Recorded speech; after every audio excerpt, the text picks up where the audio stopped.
खेत में रहने वाली गरीब बहू को मिला बड़े बंगले वाला ससुराल। दूर दूर तक गेहूं के सुनहरे खेत फैले हैं और उन्हीं खेतों के बीचों बीच खड़ा था गरीबों में लिपटे एक परिवार का छोटा मिट्टी का घर। सुबह का वक्त था जहां घर के दूसरी ओर घर की बेटी हैंडपंप पर बर्तन मांजने में मगन थी। बर्तनों पर सूर्य की रोशनी चमक रही थी। कुछ ही दूरी पर पिता और भाई अपनी मजबूत बाहों से फसल की कटाई कर रहे थे। हंसियों की खर्राहट बताती है कि मेहनत जोरों पर है। वहीं आंगन की चौखट के पास एक पुरानी खाट पर मां शांत बैठी हुई थी। तभी पड़ोस की सुनीता, तुम्हारी बेटी कितनी मेहनती है, देखो हैंड पंप के नीचे कितने जोरों से बर्तनों को चांदी की तरह चमका रही है। अरे बिटिया, नवंबर का महीना है, ठंड लग जाएगी। अरे सुनीता चाची प्रणाम। चाची आप मेरी चिंता मत कीजिए, मुझे आदत हो गई है इस तरह रोज हैंड पंप में सुबह शाम बर्तन धोने की। और कोई दूसरा रास्ता भी कहाँ है। मेरी बच्ची के पास एक छोटा सा खेत है, उसी खेत में हमारा ये छोटा मिट्टी का घर है। जैसे तैसे करके बस एक हैंड पंप गड़वा रखा है जिससे घर का सारा काम होता है। हाँ, वो सब तो मैं समझती हूँ, गरीबी इंसान से सब कुछ करवा लेती है, पर तुम भी अब थोड़ा सोचो। तुम्हारी बेटी बड़ी हो गई है, ऐसे घर के बाहर बर्तन धोती अच्छी नहीं लगती। खेत का रास्ता कोई ना कोई यहाँ से गुजरता ही रहता है। सुनीता की बात फसल की कटाई करते देवानंद और राजन भी सुन लेते हैं। पिताजी, वैसे सुनीता चाची कह तो सही रही हैं। हाँ बेटा, पर अभी मेरे पास इतने पैसे नहीं है। अभी तो जो भी पैसे जुड़ रहे हैं वो बस मुस्कान की शादी के लिए जुड़ रहे हैं। शादी के बाद ही मैं घर से जुड़े कोई काम कर सकता हूँ। दूसरी तरफ सुनीता कुसुम को समझाकर वहां से चली जाती है। धीरे धीरे शाम हो जाती है। मुस्कान अब अपने मिट्टी के घर में एक कोने में सभी परिवार के लिए चूल्हे पर खाना बना रही होती है। बेटी, खाना बन गया है, तेरे भाई और पिताजी खाने के इंतजार में हैं। हाँ माँ, बन गया है, मैं बस अभी लगा देती हूँ। अब मुस्कान घर में पतली सी चटाई बिछाती है और अपने भाई, पिता और माँ को खाना परोसती है। उन्हीं के साथ वो खुद भी बैठकर खाना खाती है। खाना खाने के बाद मुस्कान रात में सारे झूठे बर्तनों को लाकर हैंडपंप में धोने लगती है। रात के पहर अब ठंडी ठंडी हवा मुस्कान के कान से आर पार हो रही होती है। मुस्कान बर्तन मांजती हुई, ये भगवान, बाहर का मौसम कितना ठंडा हो रहा है। अच्छा होता कि मेरा भी घर पक्के ईंटों का होता, जहाँ बर्तन धोने की व्यवस्था भी घर के अंदर ही होती। मेरे इस खेत में बने छोटे से घर में तो बर्तन धोने की कोई सुविधा ही नहीं है। अब बर्तन धोकर मुस्कान अपने छोटे से कमरे में आराम करने चली जाती है। वहीं घर के बाकी सदस्य चूल्हे के दूसरी साइड जमीन पर बिस्तर बिछाकर सो रहे होते हैं। इसी तरह एक दिन मुस्कान का सारा परिवार रात में आराम कर रहा होता है कि तभी खेत में कुछ जंगली जानवर आ जाते हैं और वो जानवर उस गरीब परिवार के छोटे से खेत को तहस नहस करने लगते हैं। वहीं अपने छोटे से कमरे में बने छोटी सी खिड़की से मुस्कान ये सारी चीज देख लेती है और आकर अपने परिवार वालों को बताती है। अरे बाप रे, हमें उन जानवर को भगाना होगा, नहीं तो सारी फसल खराब हो जाएगी। अब राजन अपने पिता के साथ एक लकड़ी में कपड़ा बांधकर उसमें आग लगाकर अपने घर से बाहर आते हैं और खेत के बीचों बीच उस लकड़ी में लगे आग को जानवरों की तरफ दिखाने लगते हैं, जिसे देखकर वो जंगली जानवर वहां से भाग जाते हैं। अभी तो इस खेत में रहना हम गरीब परिवार के लिए किसी संघर्ष से कम नहीं है। हर दिन एक नए संघर्ष का सामना करना पड़ता है। बताओ, अगर ये जानवर घर के अंदर आ जाते तब हम क्या करते। माँ, आप चिंता मत कीजिए, वो जंगली जानवर यहाँ से चले गए हैं। चलिए अब हम लोग आराम कर लेते हैं। इसी तरह कुछ हफ्ते गुजरते हैं और एक दिन मुस्कान अपने छोटे से घर के बाहर पतले पतले चादर से घिरे हुए बाथरूम में नहा रही होती है और ये देखकर पड़ोस की सुनीता एक बार फिर कुसुम से कहती है, कुसुम, तुम्हारी बेटी वो अब जवान हो चुकी है। ऐसे कपड़ों को घेर कर उसके अंदर तुम्हारी बेटी नहाएगी तो लोग क्या कहेंगे। कल से तुम अपनी बेटी को मेरे घर भेज दिया करना नहाने, मुझे कोई आपत्ति नहीं है। वहीं कपड़ों से घिरे बाथरूम में नहाती मुस्कान ये सब सुनकर, हे भगवान, कहीं सुनीता चाची ने मुझे देख तो नहीं लिया नहाते हुए। काश मेरा खुद का बंद दरवाजे का एक सुंदर बाथरूम होता तो मुझे ऐसे खुलेआम खेत में बने छोटे से बाथरूम में नहाना नहीं पड़ता। दूसरी तरफ कुसुम, तुम कह तो सही रही हो सुनीता, मैं सब समझ रही हूँ। इसी तरह एक दिन मुस्कान अपने पिता और भाई को दोपहर का खाना देने के लिए खेत में आती है। मुस्कान का पिता गुमसुम अंदाज में दोपहर की रोटी खा रहा होता है। पिताजी, क्या हुआ, आप किसी को याद कर रहे हैं क्या? आपका ध्यान खाने पर नहीं है, मैं देख रही हूँ। हाँ बेटी, आज मुझे अपने वर्षों पुराने दोस्त हरीश की याद आ रही है। कई साल पहले हम दोनों साथ ही जबलपुर गांव में रहा करते थे, लेकिन वो पढ़ लिख कर शहर चला गया और फिर एक दिन जबलपुर गांव में बाढ़ आ गई, जिसके बाद मुझे यहाँ इस छोटे से बंजर जमीन पर घर बनाकर और छोटी मोटी खेती करके अपनी जिंदगी बितानी पड़ रही है। वैसे सुनने में तो आया है कि हरीश ने पढ़ लिख कर एक बहुत आलीशान बंगला बना लिया है, जहां उसकी जिंदगी ऐशो आराम से गुजर रही है। बड़े मालिक, आपकी कॉफी। वैसे मालिक, आज आपको कौन सी कार में अपनी मीटिंग अटेंड करने के लिए जाना है? बता दीजिए, मैं उस कार की सर्विस करवा देता हूँ। आज मैं लैम्बोर्गिनी से जाऊंगा, तो आप उसकी सर्विस करवाइए। जी मालिक, मैं अभी सुरेश को बोलकर सर्विस करवाता हूँ लैम्बोर्गिनी की। अब सामने से सुंदर डिजाइनर कपड़ों में घर की इकलौती बेटी दिशा वहां आती है। पापा जी, ड्राइवर को बोलिए कि वो पहले मुझे कॉलेज छोड़ दे, मुझे लेट हो रहा है। तभी पीछे से दिशा की माँ हेमा, जिसने बहुत ही एक्सपेंसिव सुंदर सी साड़ी पहनी हुई होती है, उसके गले में डायमंड का हार होता है। ड्राइवर को रहने दो दिशा, चलो मैं तुम्हें तुम्हारे कॉलेज छोड़ देती हूँ, क्योंकि मुझे आज शॉपिंग मॉल जाना है। अरे वो सब तो ठीक है, लेकिन ये दिवाकर और विक्रम कहाँ हैं? इन्हें मेरे साथ मीटिंग पर नहीं जाना है क्या? तभी पीछे से सूट बूट में घर के दोनों बेटे वहां पहुंचते हैं। पिताजी, हम तैयार हैं, चलिए चलते हैं। हाँ पिताजी, मैं भी रेडी हूँ। वैसे पिताजी, मीटिंग के बाद आपको विलेज के लिए भी निकलना होगा ना? एक मीटिंग विलेज में है जिसे आप ही हैंडल कर सकते हैं। हाँ, मुझे बताया था ओम प्रकाश ने कि किसी सोनपुर गांव में जमीन से जुड़ी मीटिंग है। कोई नहीं, मैं उसे हैंडल कर लूंगा। बड़ी बहू, घर के सभी सदस्य किसी न किसी काम से बाहर जा रहे हैं, तुम अकेले क्या करोगी? चलो तुम भी मेरे साथ शॉपिंग मॉल। नहीं मम्मी जी, मुझे अपने फ्रेंड्स के साथ किटी पार्टी अटेंड करना है, तो आप लोग जाइए। अब हरीश अपने दोनों बेटों के साथ पार्किंग एरिया में आता है, जहां ढेर सारी एक्सपेंसिव कार लगी हुई होती हैं, जिसमें से ड्राइवर हरीश के कहने पर लैम्बोर्गिनी कार पार्किंग एरिया से बाहर लेकर आता है, जिसके अंदर दोनों ही बेटे और हरीश बैठकर वहां से चले जाते हैं। कुछ देर बाद दिशा भी अपनी मां के साथ एक एक्सपेंसिव कार में बैठकर कॉलेज की ओर निकल जाती है। वहीं दूसरी तरफ मनीषा अपने फ्रेंड्स के साथ अपने आलीशान बड़े बंगले में किटी पार्टी करती है। नौकर तरह तरह के फूड बनाकर टेबल पर सर्व करते हैं। पिताजी, जब आपको अपने दोस्त के बारे में इतना सब कुछ पता है, तो आप उनसे कभी मिलने क्यों नहीं जाते, या वो यहाँ आपसे मिलने क्यों नहीं आते? बेटा, मेरी औकात नहीं है कि मैं उसके बड़े बंगले की चौखट पर अपने कदम रख सकूं, और उसको तो पता ही नहीं है कि मैं वो गांव छोड़ चुका हूं। अब दोस्ती बस यादों के भरोसे चल रही है। अच्छा चलो, अब बहुत बातें हो गई, मुझे आज फसल को दूसरे गांव लेकर जाना है काट कर।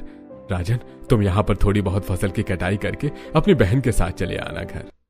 अब अपने माथे पर फसल की गठरी रखकर देवानंद अपने गांव से दूसरे गांव की तरफ लंबे चौड़े रास्ते पर चलता हुआ जा रहा होता है कि तभी उसके सामने एक लंबी सी गाड़ी रुकती है। तेज तेज हॉर्न की आवाज सुनकर देवानंद घबराते हुए, अरे भाई, कौन हो? अरे जल्दी से गाड़ी आगे बढ़ाओ ना, क्यों गरीब को परेशान कर रहे हो? मेरे सिर पर भारी बोझा है। गाड़ी के अंदर बैठा हरीश। अरे, इसकी शक्ल तो जानी पहचानी लगती है। अरे, ये तो मेरा दोस्त देवानंद है। ये कैसी हालत बना रखी है इसने अपनी। ड्राइवर, गाड़ी रोको। हरीश गाड़ी से निकलकर देवानंद के पास आता है और उसे गले से लगा लेता है। देवानंद, मैंने तुम्हें कहां कहां नहीं ढूंढा, तुमने ये कैसी हालत बना रखी है अपनी। चलो मेरे साथ मेरे घर चलो। अरे हरीश, मेरे मित्र, मैं तुझे आज ही याद कर रहा था, और भगवान का करिश्मा देखो, उन्होंने आज ही मुझे तुझसे मिला दिया। अरे पर ठहरो, मैं तुम्हारे साथ तुम्हारे घर नहीं जाऊंगा, पहले तुम मेरे घर चलो। पर हाँ, मेरे घर का रास्ता काफी पतला है, उन गलियों में तुम्हारी ये बड़ी गाड़ी नहीं जा पाएगी, तुम्हें मेरे साथ पैदल ही जाना होगा। अब हरीश अपने ड्राइवर को वापस भेज देता है और देवानंद के साथ उसके घर की तरफ आता है, जहां सड़कें काफी पतली होती हैं। चलते चलते हरीश देवानंद के खेतों में पहुंचता है। तभी हरीश के जूतों के आर पार एक भयानक कांटा उसके पैरों में चुभ जाता है। हरीश जूते निकाल के फेंकता है तो पैरों से खून निकलने लगता है। अरे मेरा पैर, अरे मेरे पैरों में तो कांटे चुभ गए हैं। दरवाजे पर खड़ी मुस्कान ये सब देखकर फटाफट एक हाथ में कुर्सी और दूसरे हाथ में मरहम पट्टी लेकर आती है। हरीश कुर्सी पर बैठता है और मुस्कान हरीश के पैरों की पट्टी करती है। बहुत ही प्यारी बच्ची है देवानंद। ये कौन है? अरे हरीश मेरे मित्र, ये मेरी बेटी मुस्कान है। अरे वाह, बहुत ही समझदार बिटिया है तुम्हारी। इसकी तो शादी की उम्र भी हो गई है। हाँ, बस अब यही चिंता तो दिन रात सताती है। अरे चिंता करना छोड़ दे देवानंद, सब ठीक होगा। अब हरीश देवानंद से मिलकर अपने घर आ जाता है, लेकिन घर आने के बाद हरीश का बर्ताव कुछ बदला बदला रहता है। तभी एक दिन हरीश हॉल में अखबार पढ़ रहा होता है और वहां हेमा कॉफी लेकर पहुंचती है। हरीश जी, आप कुछ दिन पहले गांव की तरफ गए थे और मैं देख रही हूँ, जब से आप वहाँ से आए तब से आप गुमसुम हैं, किसी से कुछ बात नहीं कर रहे हैं। मुझे आपसे इतनी सारी बातें करनी थी, और हाँ, मुझे अपने छोटे बेटे के लिए अब लड़की देखनी है। उसकी शादी की उम्र हो गई है। क्या कहा? शादी? तुमने मुझे ये पहले क्यों नहीं बताया? अच्छा सुनो, विक्रम के लिए कोई लड़की मत ढूंढना, लड़की मैंने ढूंढ रखी है। लड़की गांव की है और थोड़े गरीब घर से है। उसका पिता कई वर्ष पहले मेरा बहुत अच्छा दोस्त था। हरीश जी, आप गांव जाकर एक गांव की गरीब लड़की पसंद करके आ गए? अरे मैं कहती हूँ वो गरीब लड़की हमारे बड़े बंगले में एडजस्ट भी कर पाएगी। सच कहूँ तो उसका और हमारा स्टैंडर्ड कभी मैच नहीं होगा। तभी पीछे से आती घर की बड़ी बहू मनीषा। हाँ पापा जी, आप ऐसे कैसे इस बड़े बंगले की बहू एक गरीब घर की लड़की को बना रहे हैं? मुझे इस बड़े बंगले में अपनी देवरानी अपनी तरह चाहिए, जिसका स्टैंडर्ड मुझसे मैच करता हो। बड़ी बहू, तुम्हारे स्टैंडर्ड इस घर में आकर ही चेंज हुआ है, इसलिए स्टैंडर्ड के बारे में तो तुम बात मत ही करो। बाकी मैं एक बार अपने छोटे बेटे से बात करूंगा। अब अगले दिन हरीश डायरेक्ट अपने छोटे बेटे विक्रम से बात करता है। पिताजी, अगर आपको वो लड़की सही लग रही है तो मैं आपके फैसले के अगेंस्ट नहीं जाऊंगा। मुझे ये मैरिज एक्सेप्ट है। आप कहें तो हम कल ही चलते हैं लड़की वालों के घर। अब अपने छोटे बेटे की रजामंदी देखकर हेमा शांत हो जाती है, लेकिन घर की बड़ी बहू वो इस फैसले से जल भुनकर राख हो जाती है। अब अगले दिन घर का पूरा सदस्य देवानंद के घर आता है। देवानंद अपने छोटे से घर में सबको साधारण सी कुर्सी पर बिठाता है। वहीं एक साधारण से टेबल पर मुस्कान सबके लिए चाय नाश्ता लगाती है। जी आप लोग यहाँ? जी हम यहाँ आपकी बेटी का हाथ मांगने आए हैं। मेरे पति को आपकी बेटी बहुत पसंद आ गई है। वहीं मुस्कान को विक्रम देखते ही पसंद कर लेता है। माँ, मुझे भी लड़की पसंद है। देवानंद, अब तो तुम बस अच्छा मुहूर्त निकलवाओ शादी का, हमारी तरफ से रिश्ता पक्का है। मुझे तो विश्वास ही नहीं हो रहा अपनी आंखों पर कि मेरी बेटी आप जैसे बड़े बंगले में रहने वाले लोगों के घर की बहू बनने वाली है। आप लोगों का लाख लाख शुक्र है कि आप मेरी बेटी को अपने बड़े बंगले की बहू बनाना चाहते हैं। अब लड़के वाले रिश्ता पक्का करके वहां से चले जाते हैं। तभी पड़ोस की सुनीता बबीता। अरे देवा कुसुम, तेरी बेटी तो बहुत भाग्यशाली है जो इतनी गरीब होने के बाद भी उस बड़े बंगले की बहू बनने जा रही है। मुझे तो बहुत खुशी है। भगवान तेरी बेटी की खुशियों में किसी की नजर ना लगने दे। बेचारी ने अपने 25 वर्ष में इस खेत के घर में संघर्ष के सिवा कुछ नहीं देखा है, पर अब बड़े बंगले में राज करेगी, राज। तुम्हारे मुंह में घी शक्कर सुनीता, मेरी बेटी अपने बड़े बंगले के ससुराल में राज करे, राज। अब कुछ ही दिनों में मुस्कान का घर फूल और लाइट से सजने लगता है और उसी छोटे से घर में मुस्कान की हल्दी मेहंदी की रस्म होती है। दूसरी तरफ बड़े बंगले में विक्रम की भी हल्दी की रस्म होती है और फिर से 2 से 3 दिन बाद विक्रम का पूरा परिवार डिजाइनर कपड़ों में बैंड बाजा बारात लेकर मुस्कान के घर आते हैं, जहां खेतों के बीच में बने घर के बगल में एक छोटा सा मंडप बना हुआ होता है। विक्रम और मुस्कान को एक साथ मंडप में बिठाया जाता है और फिर पूरी विधि विधान के साथ शादी संपन्न होती है। उसके बाद मुस्कान अपने घर से विदा होकर अपने बड़े बंगले के ससुराल में आ जाती है। मुस्कान अपने पति की बाहों को थामकर फूलों के रास्तों से बड़े बंगले के चौखट तक आती है। सभी लोग मुस्कान के ऊपर पैसों का न्यौछावर करते हैं। उसके बाद हेमा आरती के थाल से अपने बेटे बहू की आरती उतारती है। बहू, इस कलश को गिराकर अपने बड़े बंगले के ससुराल में गृह प्रवेश करो। मुस्कान बड़ी ही खूबसूरती से अपने दाएं पैर से कलश गिराती है और कुमकुम की थाल में पैर रखकर बड़े बंगले के अंदर आती है। हाय राम, इतना बड़ा बंगला! ये बंगला तो बहुत बड़ा है। माँ जी, यहाँ अपने कमरे तक जाने के लिए तो 1 आधा घंटा तो लग ही जाता होगा। हाँ भाभी, लग तो जाता है अगर पैदल जाए तो, पर चिंता मत करो भाभी, लिफ्ट है, वो आपको 2 मिनट में आपके कमरे में पहुंचा देगी। लिफ्ट? ये लिफ्ट क्या है? लगता है देवरानी जी गरीबी के साथ साथ आप गंवार भी हैं, आपको लिफ्ट नहीं पता। मुस्कान अपनी जिठानी के कड़वे बोल सुनकर मायूसी से अपने नजरें नीचे कर लेती है। बड़ी बहू, ये कोई तरीका है बात करने का अपनी देवरानी से? छोटी बहू, अभी तुम अपने पति के साथ जाओ अपने कमरे में। मुस्कान अपने पति का हाथ पकड़े लिफ्ट से अपने कमरे में आती है। कमरे के पास आकर मुस्कान कमरे के दरवाजे को खोलने की कोशिश करती है, लेकिन दरवाजा नहीं खुलता। विक्रम जी, ये दरवाजा खुल नहीं रहा है। ओह, आई एम रियली सॉरी मुस्कान, मैंने तुम्हें बताया नहीं कि इस दरवाजे पर पैटर्न लॉक लगा हुआ है। अब विक्रम दरवाजे पर बने छोटे से स्क्रीन पर पैटर्न डालता है, जिससे दरवाजा खुल जाता है और दोनों कमरे के अंदर आते हैं। विक्रम जी, आपका कमरा बहुत अच्छा है और काफी बड़ा है। ये गद्दा भी काफी मुलायम लगता है। अपने यहाँ तो मैं छोटे से पलंग पर गुदड़ी डालकर सोती थी। अरे कोई बात नहीं, पर अब ये सब कुछ तुम्हारा है। अगले दिन सुबह मुस्कान हाथों में साड़ी लेकर बाथरूम में नहाने जाती है। बाथरूम काफी आलीशान होता है। वहीं दीवारों पर कुछ बटन बने हुए होते हैं जो गलती से मुस्कान से दब जाते हैं और सायरन की आवाज सुनकर नौकरानियां बाथरूम के पास आती हैं और दरवाजा खटखटाती हैं। मुस्कान घबराकर बाथ सूट से बाहर आती है। छोटी मालकिन बोलिए, हम आपकी क्या मदद करें? जी छोटी मालकिन बोलिए, आपको हैंड वॉश करवाना है या बॉडी क्लीनअप? मुझे समझ नहीं आ रहा, आप क्या कह रही हो? तभी विक्रम बेड से उठकर वहां आता है। मुस्कान, ये तुम्हारी मदद करने आई है। मेड, एक काम करो, तुम हेड मसाज वगैरह दो इन्हें। अब बाथरूम में एक नौकरानी मुस्कान को हेड मसाज और हेड वॉश कराती है, दूसरी पैरों और हाथों का क्लीनअप करती है। बाप रे, मेरे बड़े बंगले के ससुराल में सब ऐसे नहाते हैं। मैं तो अपने घर में छोटी सी जगह में कपड़ों के घिरे बाथरूम में नहाती थी। अब मुस्कान नहा धोकर रसोई में आती है, जहां रसोई भी काफी लग्जरी होती है और कुछ शेफ वहां खाना बना रहे होते हैं। उनके हाथों में रिमोट होता है जिससे वो कैबिनेट्स को ओपन कर रहे होते हैं। बाप रे, ये रसोई की अलमारी रिमोट से खुलती है। जी छोटी मालकिन, पर आप यहाँ क्यों आई हैं? हमें बोलिए आपको क्या खाना है?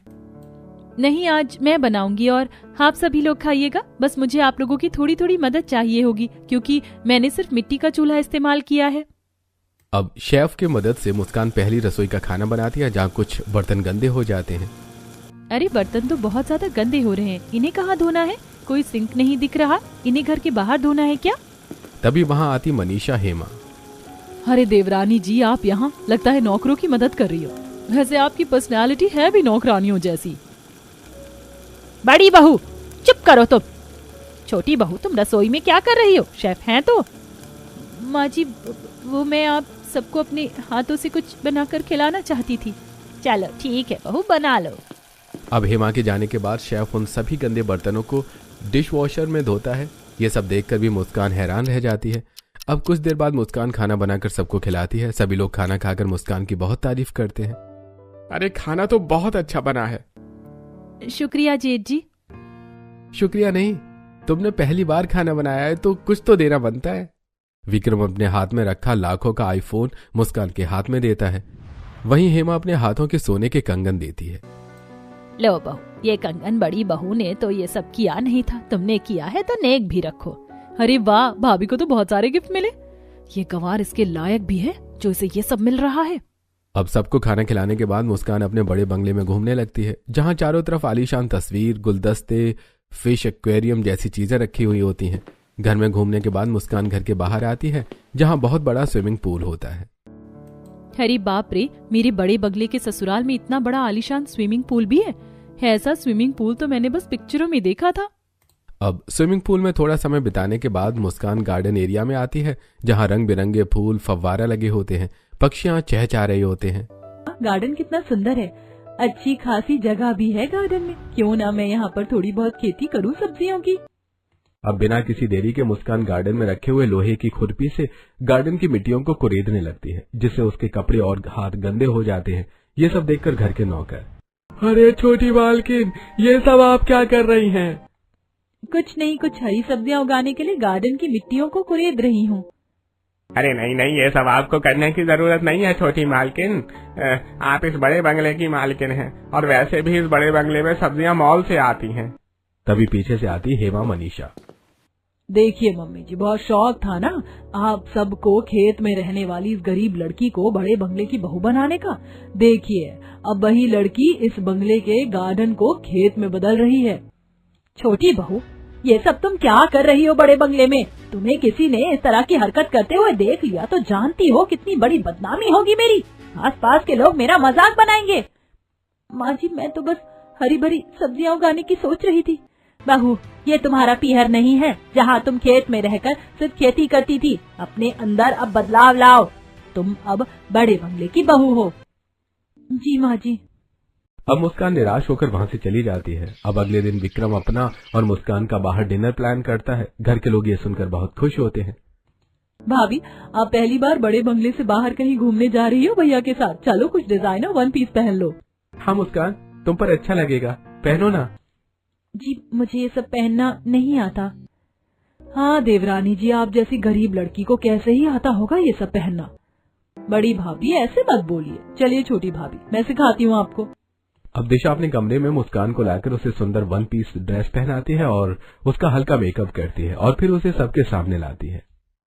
अरे वाह, तुम तो बहू नहीं राजकुमारी लग रही हो, इस बड़े बंगले की मुस्कान। वाह मुस्कान, काफी प्रिटी लग रही हो। चलो चलते हैं। अब मुस्कान अपने पति के साथ पार्किंग एरिया में आती है जहां कई महंगी गाड़ियां लगी हुई होती हैं। बोलो मुस्कान, तुम्हें किस कार में बैठकर बाहर जाना है? बाप रे, इतनी सारी महंगी गाड़ियां एक साथ। अरे मुस्कान, इस शहर में जो भी गाड़ी सबसे पहले लॉन्च होती है वो गाड़ी तुम्हारे बड़े बंगले के ससुराल वाले खरीद लेते हैं। हमें शौक है गाड़ियों का। अब बताओ तुम्हें किस में बैठना है? जी मुझे इस गाड़ी में जाना है। क्या नाम है इसका? अरे ये बुगाटी है मुस्कान, चलो इसी में चलते हैं। अब कार में बैठकर मुस्कान 5 स्टार होटल में जाती है। विक्रम एक्सपेंसिव खाना ऑर्डर करता है जिसका टेस्ट मुस्कान को समझ में ही नहीं आता। विक्रम जी, ये सब क्या है? मुझे अच्छा नहीं लग रहा। अरे मुस्कान, तुम इसे गलत तरीके से खा रही हो। ये सुशी है, इसे चॉपस्टिक से सॉस में डुबो कर खाओ। मुस्कान चॉपस्टिक से खाने की कोशिश करती है और सारा खाना कपड़ों पर ही गिरा लेती है, जिसके बाद विक्रम खुद उसे खिलाता है। इसके बाद मुस्कान बहुत बड़े मॉल में आती है जहां विक्रम अपने पसंद के कपड़े उसे दिलाता है। मुस्कान सुंदर डिजाइनर साड़ी में विक्रम के सामने आती है। अरे वाह, क्या लग रही हो तुम। इस साड़ी में ऐसा लग रहा है ये साड़ी तुम्हारे लिए ही बनी थी। इसे पैक करवा लेते हैं। अब कपड़ों की बिलिंग करके विक्रम मुस्कान को कार में लेकर घर आ रहा होता है। विक्रम जी, मैं बहुत खुश नसीब हूँ जो मुझे बड़े बंगले वाला ससुराल मिला। आपके जैसा पति मिला जो मेरी इतनी परवाह करते हैं।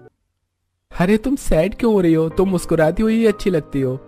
अब धीरे धीरे मुस्कान अपने बड़े बंगले के ससुराल के तौर तरीके, पहनावे को अच्छी तरह से समझ जाती है और अच्छी जिंदगी गुजारने लगती है, जिसे देख मनीषा, ये मेरी गरीब देवरानी दिन पर दिन इस बड़े बंगले में सबके दिल पर राज करने लगी है।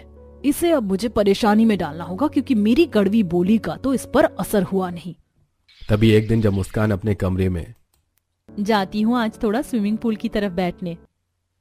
दूर खड़ी मनीषा ये सब सुनकर फौरन ऑयल लेकर स्विमिंग पूल के पास आती है और चारों तरफ ऑयल गिराने लगती है। देवरानी जी, बड़ा शौक है ना बड़े बंगले के स्विमिंग पूल में बैठने का? मनीषा इतना बोलते बोलते डिब्बे का आधा तेल अपने ही पैरों पर गिरा लेती है। चारों तरफ ऑयल होने के कारण अपने ऑयली पैरों से मनीषा ठीक तरह से चल नहीं पाती और खुद ही स्विमिंग पूल में गिर जाती है। मम्मी मम्मी मम्मी जी, कोई है, मुझे बचाओ, मुझे तैरना नहीं आता, मुझे कोई बाहर निकालो। अब सभी लोग वहां आते हैं। दिवाकर जैसे तैसे अपनी पत्नी को बाहर निकालता है और वो देखता है कि स्विमिंग पूल के आसपास ऑयल गिरा हुआ है। सर्वेंट, ये ऑयल यहाँ किसने गिराया है? तुम्हारी वजह से मेरी पत्नी स्विमिंग पूल में गिर गई। अरे सर, ये सब हमने नहीं किया। भैया, सभी सर्वेंट तो अंदर थे। अरे फिर ये ऑयल यहाँ गिरा कैसे? शांत हो जाइए देवर जी, ये ऑयल यहाँ मैंने गिराया था आपकी पत्नी को स्विमिंग पूल में गिराने के लिए, ताकि मैं उसका मजाक बना पाऊं, लेकिन सब उल्टा हो गया। बड़ी बहू, आखिर तुम्हें क्या दिक्कत है अपनी देवरानी से? छोटी बहू जब से यहाँ आई है तब से तुम इसके पीछे पड़ी हो। इस बेचारी ने तो कभी तुम्हारा बुरा नहीं चाहा। तुम्हारे इतने कड़वे बोल सुनने के बाद भी वो तुम्हें अपनी जेठानी मानती है और तुमसे प्यार से पेश आती है। हाँ माँ जी, आप सही कह रही हो। मुझे अपनी देवरानी के साथ ऐसा नहीं करना चाहिए था। मेरे अंदर अपनी अमीरी का घमंड आ गया था, जिस वजह से मैं अपनी गरीब देवरानी को अपनी देवरानी के रूप में स्वीकार नहीं कर पा रही थी। पर मुझे लगता है कि मुझे ऐसा नहीं करना चाहिए। देवरानी जी, मुझे माफ कर दीजिए, मैं बेवजह ही आपसे नफरत करती थी। कोई बात नहीं जेठानी जी, आप मुझसे बड़ी हैं, आप मुझसे माफी मत मांगिए। अब मुस्कान के रिश्ते अपनी जेठानी के साथ भी बहुत अच्छे हो जाते हैं। इसके बाद अब मुस्कान अपनी जेठानी के साथ महंगे महंगे पार्लर में जाकर मेकअप करवाना, डिजाइनर कपड़े पहनना, किटी पार्टी करना तक भी शुरू कर देती है। सब कुछ बहुत अच्छा चल रहा होता है। तभी एक दिन मुस्कान से मिलने उसके माता पिता बड़े बंगले में आते हैं और अपनी बेटी को स्टाइलिश साड़ी में पहने गहनों में देखकर उनकी आंखें नम हो जाती हैं। अरे माँ जी, पिताजी आप, भाई नहीं आए? नहीं, उसे फसल की कटाई करनी थी तो हम उसे लेकर नहीं आए। अरे आप लोग खड़े क्यों हैं, बैठिए ना। अरे बाप रे बेटी, तुम इतने बड़े बंगले में रहती हो, तुम्हारा ससुराल आज पहली बार देखा, मन बहुत प्रसन्न हो गया। दिल को खुशी हुई कि हमारी बेटी जो पहले खेत में रहती थी उसका ससुराल इतना आलीशान है। मेरी तो आंखें ही नम हो गई। मेरी बच्ची ने कितनी तकलीफों का सामना किया था अपने पीहर में, और आज देखो कितने आलीशान बड़े बंगले की बहू है। बदन पर इतने सुंदर कपड़े, गहने, श्रृंगार, सब कितना सुंदर लग रहा है। किसी की नजर ना लगे मेरी बेटी को। माँ, आप ऐसे क्यों बोल रही हो? मैं आप लोगों के साथ भी उतनी ही खुश थी जितनी यहाँ हूँ। तभी देवानंद अपने दोस्त हरीश के हाथों को पकड़कर, हरीश, मैं तो धन्य हो गया जो मेरा दोस्त तू है। तेरे बड़े बंगले में मेरी बेटी बहुत खुश है और उसे खुश देखकर आज मैं बहुत खुश हूँ। बेटी के साथ साथ समय आ गया है कि बेटी के माता पिता भी खुश रहें। देवानंद, मैंने सोचा है कि खेत में से हटकर पक्के सड़कों पर तुम्हारे परिवार के लिए पक्के ईंटों का घर बनवा दूं। अरे नहीं नहीं, आप हमारे लिए इतना मत करिए। हमारी बेटी को आपने बड़े बंगले की बहू बनाया, हमारे लिए यही बहुत है। नहीं नहीं, मैं जानता हूँ आप लोग बहुत स्वाभिमानी इंसान हैं, बेवजह किसी का एहसान नहीं लेते, पर मैं ये अपनी तरफ से छोटा सा भेंट देना चाहता हूँ। अब हरीश मजदूरों को लगवाकर खेत से थोड़ी दूरी पर देवानंद और उसके छोटे से परिवार के लिए पक्के ईंटों का 2 मंजिला घर बनवाता है, जिसमें मुस्कान का परिवार खुशहाल जिंदगी बिताने लगता है और मुस्कान भी अपने बड़े बंगले के ससुराल में खुशहाल जिंदगी बिताने लगती है और सभी खुशी खुशी रहने लगते हैं।